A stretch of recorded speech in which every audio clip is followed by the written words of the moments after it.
بسم الله الرحمن الرحيم، حيا الله الجميع. طريقة إرسال هدية لصاحبك في ستيم. اللي عليك تبدأ إنك تشغل ستيم، حتروح على اللعبة اللي تبغاها. هنا حتسوي لها آد تو كارد،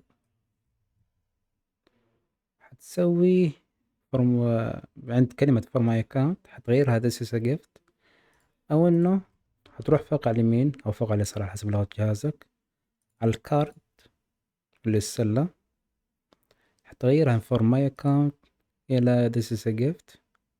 بعدها حتسوي continue to gift option. طيب select كيف recipient reception رش reception يا الله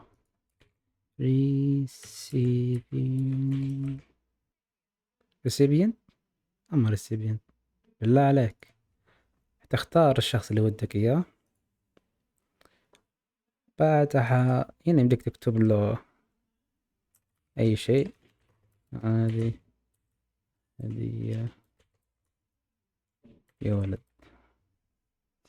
يمديك يا على طول توصل له الحين، أو يمديك تختار تاريخ معين متى توصل له، تحطها اللي تبغاها.